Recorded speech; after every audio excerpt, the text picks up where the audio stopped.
But I'm going to limit my talks today to just a few topics that I feel are crucial. And these include the use of illusion and deception in the UFO and abduction scenarios, and also the nature of some of the physical procedures which abductees report experiencing during these encounters.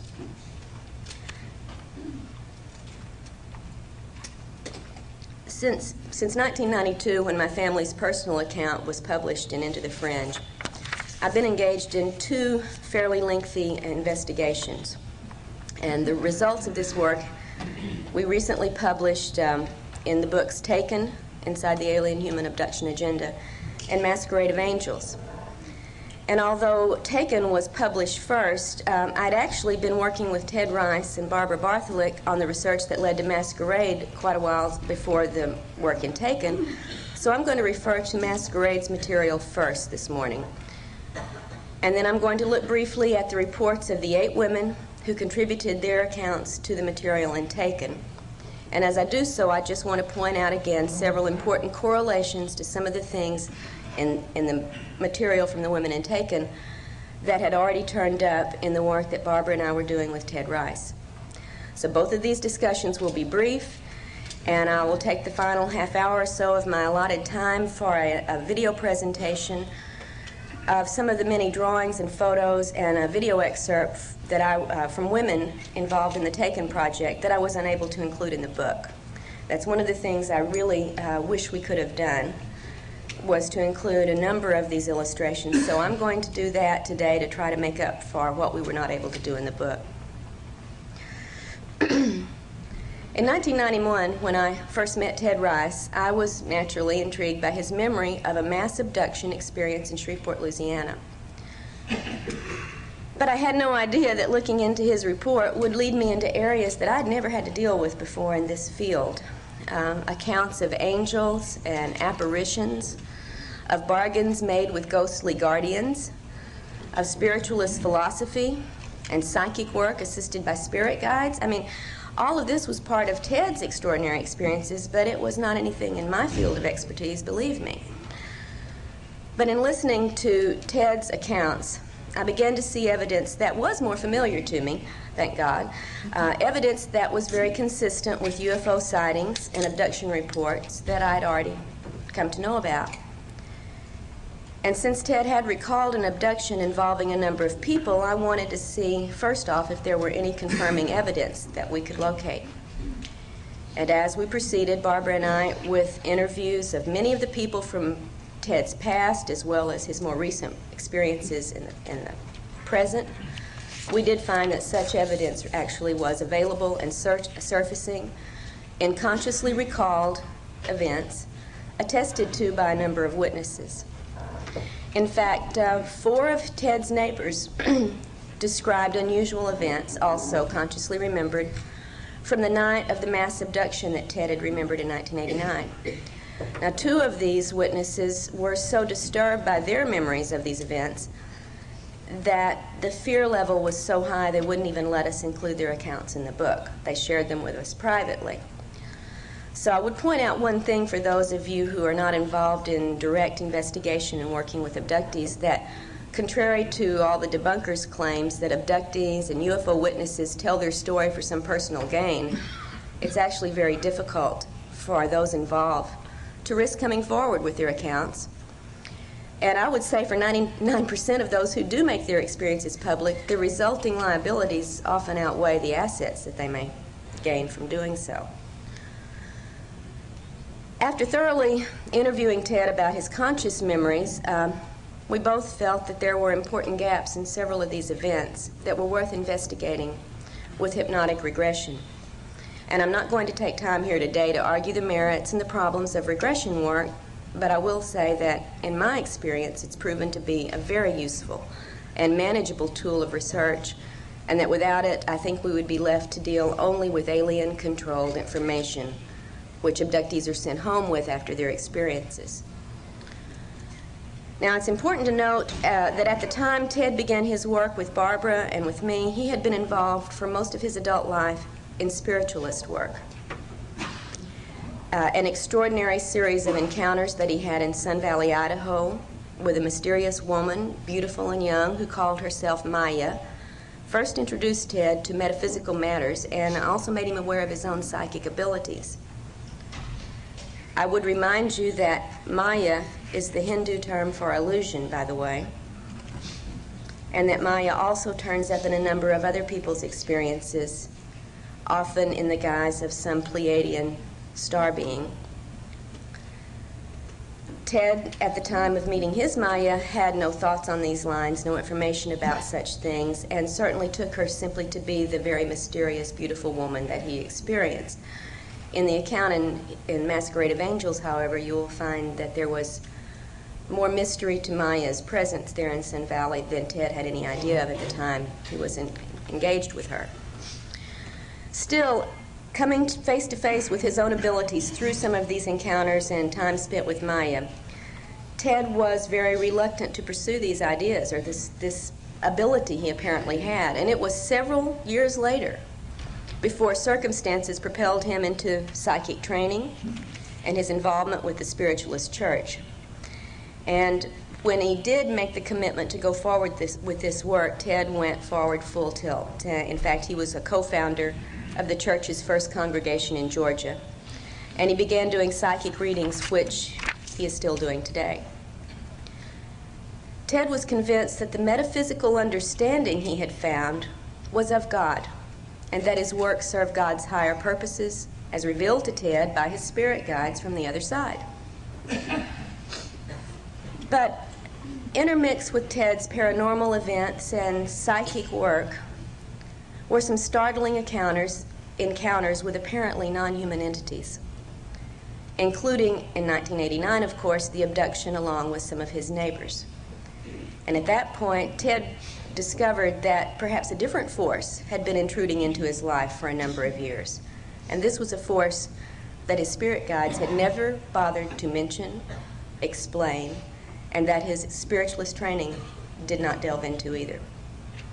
So Ted needed some new information, and this led to our contact and investigation. And as it progressed, it became clear that the research into all of these extraordinary experiences could take several years.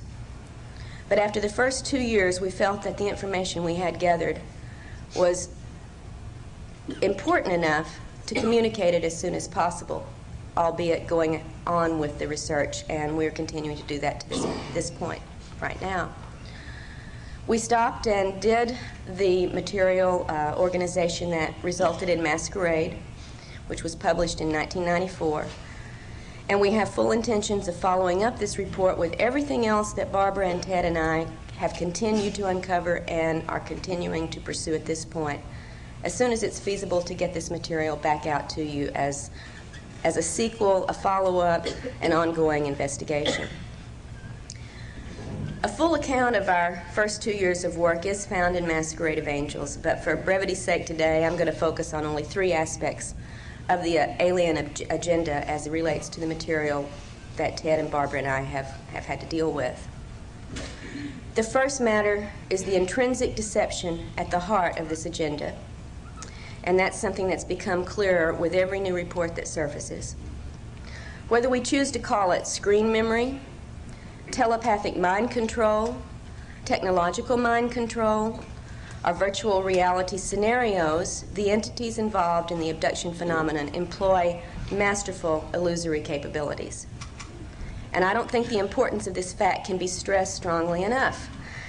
It must affect all of our thinking and our research when it comes to these alien-human contacts. In Ted's experiences, for example, there were several occasions where such masquerading techniques were employed, and I could spend, as I said, the rest of the morning just dealing with these, and I'm going to be making very brief references, and hope you'll maybe want to read about the rest of it in the book. One instance involved the appearance of Ted's deceased grandfather on board a craft into which he and his grandmother had been taken when Ted was a young boy. I think I spoke about this a couple of years ago when I was first working on Ted's material, and I didn't identify that this was Ted's story I was referring to. The scenario involved persuading his grandmother to engage in a sexual activity with a non-human entity, and when she refused to do so, saying she had only ever made love with her husband and he was dead, the aliens produced the dead husband. In another instance, Ted watched a scenario that surely was not occurring in normal reality terms. I call it a virtual reality scenario. And this began shortly after he had heard a very quiet sound like helicopter blades. And in this ongoing event, after the helicopter blade noise, Ted watched as a human-looking entity dressed in military clothes popped through the ceiling into the room, holding a young child that was very, very similar to Ted's appearance at the same age. And Ted was told that they were going to return that which had been taken from him. And an account of what followed from that, again, is in the book, and I won't take time to recite everything there to you, but the virtual reality event, there were certainly no human paratrooper popping through the ceiling carrying a young child in reality terms. But the illusion was quite as real as you and I here today.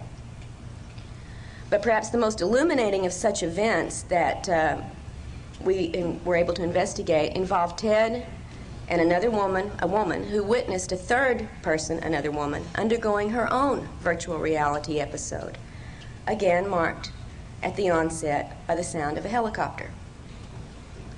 Now, some of you may be quick, as they say in the O.J. trial, to rush to get judgment on this and conclude that these events were generated by some terrestrial, governmental, or military covert mind control operation. After all, we've got helicopter blades out there. But it should be noted that only the targeted person in these events heard the helicopters, while others in the same house or same room did not. I don't think our terrestrial helicopters are that selective in the noise they generate. I believe now that the reported and confirmed details in all of these reports are strong evidence against accepting consciously recalled alien encounter reports at face value because of the illusion capabilities, because of the screens, and because of the virtual reality technology that we have witnessed being manifest by these entities. I believe that if we build our theories on such information, the consciously reported information only, we're building on sand, on illusions that the aliens create for us, and I think to confuse and mislead us. Now, this is not to say, however, that all alien encounters are virtual reality events, because there is also plenty of very strong evidence for the physical nature of many of these encounters. So to be perfectly objective, the definition of abduction would have to include any event or scenario that is generated externally for the targeted person, whether it be a physical encounter, a virtual reality scenario, or a telepathic contact. Now, a second important discovery from Ted's investigation, and this was important at least for me, was the possibility of cloned human bodies produced by these abductors. And that's the second thing I'd like to talk about briefly today. In the mid-1970s, a memory of a childhood event surfaced in Ted's mind during the night while he was sleeping. And in an altered state of consciousness, he got out of bed and went to his typewriter in the middle of the night and wrote out this memory as a story. In 1991 and 92, when Ted and Barbara began a series of regressions, it popped up in these events, this scenario that Ted had recalled as a story, but a very different version of that basic story emerged. A version in which he went through what can only be called a horrific experience, in which his original body he perceived as being killed and taken away, and his essence, for lack of a better word, we could call it soul energy or whatever term one would like to use, was contained temporarily in a black box, placed on a counter, and transferred shortly thereafter into a cloned copy of young Ted's body. This was his perception of what occurred with him, and this is the first time I had ever heard of such things really in any detail.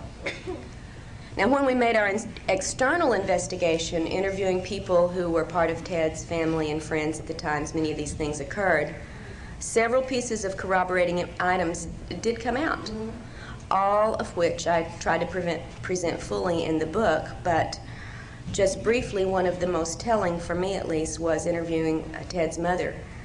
And at the time that Ted recalled being transferred into a different body, his mother recalled the suffering he went through for weeks afterwards, feeling that his body was on fire, having to soak him repeatedly in ice water, trying to bring him some comfort, and noting that the childhood diseases that Ted had had before the cloning recurred afterwards. Excuse me. The third point that I want to correlate with information from subsequent investigations in the accounts taken concerns the possible involvement of human, apparently military, personnel with certain abductees. Now, if nothing else, this involvement of some authoritative agency within our government should tell us that our decision-making powers that be, the structure that pretty much controls how we deal with this phenomenon as well as with everything else going on in our society, takes this phenomenon very seriously. I would guess that most of you here have already learned about the many hard pieces of evidence that do reveal the government's knowledge of and involvement with the UFO question. Such classic presentations as those in Clear Intent and Above Top Secret can point you in the direction of getting your hands on the paperwork generated by the government that makes it very clear they have involvement they have never been willing to discuss with the public.